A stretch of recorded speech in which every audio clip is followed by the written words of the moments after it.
She went to Johns Hopkins for treatment, and before treating her cancer, her doctor just cut a little piece of her tumor and put it in a dish without telling her.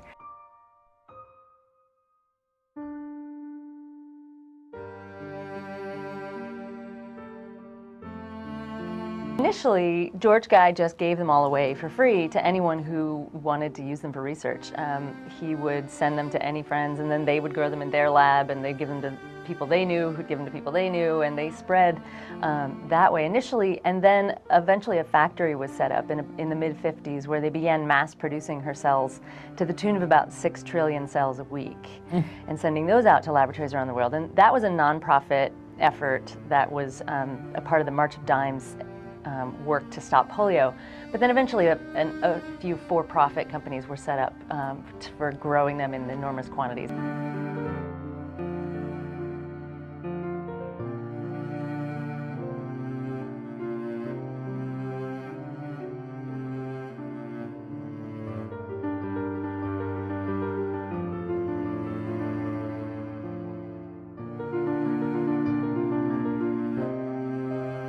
I'd never seen anything that looked like it, and I don't think I've ever seen anything that looked like it since. So it was a very special, different kind of what turned out to be a tumor.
In the immortal life of Henrietta Lacks, there are 5 literary devices that are continuously used throughout the book.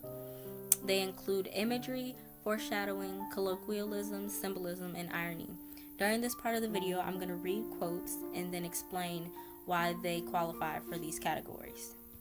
So the first literary device that I'm going to be discussing is imagery, and the quote from the book says, "Doctors examine her inside and out, pressing her stomach, inserting new catheters into her bladder, fingers into her vagina and anus, needles into her veins."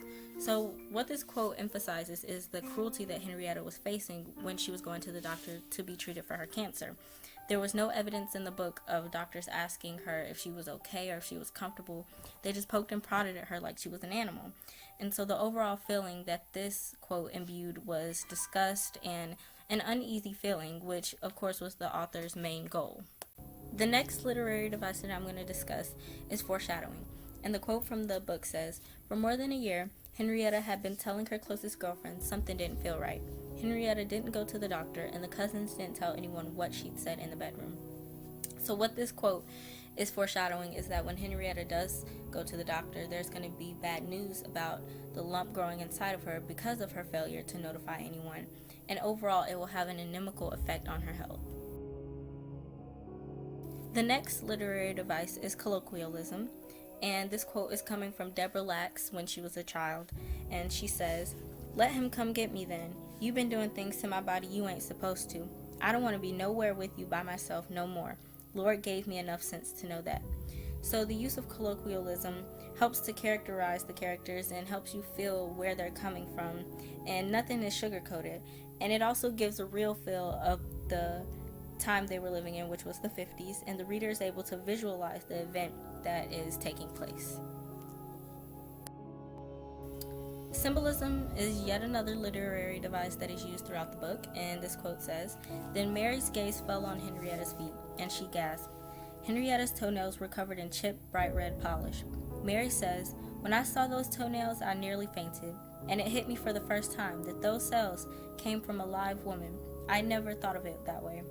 So the scientists working at Johns Hopkins had spent so much time dehumanizing Henrietta and just trying to forget that she was human, that the nail polish is what had brought them back to reality, that they're experimenting on a woman, they're stealing and robbing her cells, and so the nail polish represents reality. The last literary device that I'm going to talk about is irony, and this passage from the text says, "Black scientists and technicians, many of them women, used cells from a black woman to help save the lives of millions of Americans, most of them white. And they did so on the same campus and at the very same time that state officials were conducting the infamous Tuskegee syphilis studies." So the fact that black people were working to improve the health of all Americans, but most of them are white, and those same white Americans were on the other side of the campus conducting these studies that were killing dozens and dozens of black people, was very ironic.